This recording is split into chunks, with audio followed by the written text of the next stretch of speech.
Okay, so ladies and gentlemen, I'd like to thank Dr. Wong and Dr. Kim once again for having me out here in Portland. It's a tremendous pleasure to be back here.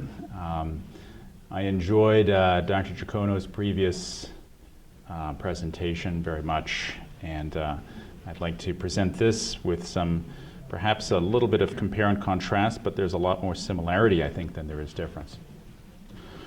Okay, so disclosure, I do not receive any support from anybody. Presentation contents, we're going to talk a little bit about this development of the high Smas, what I refer to as the high Smas low platysma technique, a little bit of an extension down into the platysma to get better rejuvenation of the neck, the anterior and lower neck. I'm going to talk about the rationale and advantages of the high Smas. It relates to some of the topics that we've been talking about. Volumizing into the midface, optimal support of the lower eyelid and such. We'll talk a bit about the history of the development. Some of the disadvantages, technical and logistic. We live in a practical world. All of these little steps and maneuvers take time. I'll review the technique with some videos and some pictures. We'll talk a little bit about this low platysma contribution. I'll show you some examples and then we'll draw some conclusions. I do want to emphasize that there's not a single element of anything that I'm doing that I would call, innovative. If one defines innovative as something that I was lying in bed one night and I kind of came up with on my own, that's not at all the case. I think there's very little in aging face procedures that is utterly new. There's nothing much new under the sun. Like most kinds of innovation and invention, it's an amalgamation of what others have done, put together perhaps in a slightly different combination. Okay, so the development of the high Smas technique. As a starting assumption, if you're going to talk about the high Smas technique and why is it worth studying, why is it worth thinking about, it's based upon the belief that, we heard a little bit about the deep plane, it's based upon the belief that dissecting under the Smas and repositioning, elevating the Smas is a preferred approach. This would be preferred versus skin only, a la the 1950s, plication, imbrication, or a Smasectomy. And from somebody who's spent some time looking at the evidence base surrounding our specialty, one has to acknowledge it's similar to our discussion about fat augmentation yesterday. There's simply very little evidence that we can point to that can definitively defend any of the positions we're taking. I think it's fantastic to look back at some of the luminaries in our field, like Dr. Kamer, and look at his tuck-up rate. I think that's, frankly, that may be the best available way to do it at this time. But I think people in our field, Dr. Rhee and leadership in our journal, hopefully will move a little further down this road. So if one accepts that the deep plane is favorable, then subsequent questions seem logical. Where should you incise the Smas? To what extent should you undermine the Smas, ligamentous release and what have you? And to along what vectors should you mobilize the Smas? And is that vector different or is it the same than the overlying cutaneous layer? These are some of the things that have gone into the development of this over the last years.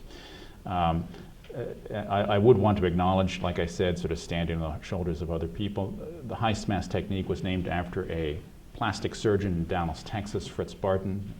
He was the one who initially christened it. And then Bruce Canal's name is tightly linked to this, and his various pupils. Dr. Martin has been mentioned a few times during this meeting. So that would be most explicitly who came up with this. So once you've elevated the skin, shall we say, and if you were going to do a deep plane approach, this might be a reasonable approximation. There are others like this of where you could enter the deep plane, do your business, release your ligamentous structures, and then seek to mobilize and suspend. What are the issues with this? Let's call this the low Smas incision. The Smas flap is elevated distinctly beneath the zygomatic arch. The incision, the 10 blade, the 15 blade, whatever you wish to do, it doesn't really proceed above the zygomatic arch in most cases. Everybody's a bit different, but in most cases. The theoretical disadvantage of this is that the impact is reduced in the midface and in the infraorbital region, often mandating separate midface procedures or the volumization that we've heard about, not just at this meeting, but in many meetings in the last 5 years. The advantages of making the incision in the Smas at that level, well, it's quicker than what I'm about to show, and it's also a little bit safer, you could say. What about this frontal branch? And we'll get more into that. The high Smas incision, you could say, looks something like that. You simply extend the height a little bit higher, and the horizontal component of the high Smas incision is either at the apex of the zygomatic arch or perhaps a centimeter above it. And you continue this incision fairly far medially. And that's just another representation of that. And so the high Smas incision elevated along the superior border or directly over the zygomatic arch. Advantages: improved upper cheek contour versus what one might call a low Smas incision. Enhanced fill in the infraorbital region. That statement directly relates to a lot of our conversation over the last day and a half. Increased support for the lower eyelid. Superior correction of the nasolabial fold. I put a question mark there because I'm not too sure I believe it, but some would say that. Disadvantages: what about safety? What about this? What about the temporal branch of the facial nerve? Let's talk about that, and it requires a little bit more time. In terms of the frontal branch, this was actually specifically published on in PRS. You can see the last author is Dr. Barton himself. And so they actually took a ton of these cases. I actually was in Dallas about a year and a half ago visiting with Dr. Barton to see how he does this. And it was exactly how it's described in meetings. But fundamentally, the concept is this. There is a fascial layer that tacks the temporal branch down tightly over the zygomatic arch. And as long as you're reasonably careful, as he said, we've done this hundreds of times, usually with residents, at UT Southwestern, making the critical cuts, and we've never injured the nerve. So you need to be aware where you are, and you need to have the appropriate technique, but he considers it safe, and so do I. So a technical distinction that I consider quite important, again, the fellow who originated this and named it, Dr. Barton, he has a composite, or you could say the Skoog technique, which means he does not delaminate the Smas from the overlying skin.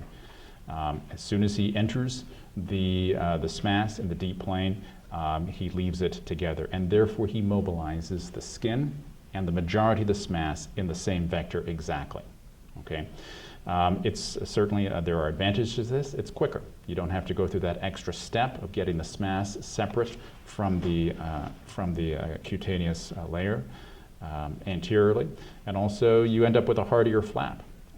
You don't have this sort of Swiss cheese type flap that you can sometimes have to deal with. On the other hand, Dr. Canal propagated this notion that it's extremely important to delaminate the flap because once you delaminate the flap, you have the luxury of mobilizing the Smas in a distinct vector from the skin.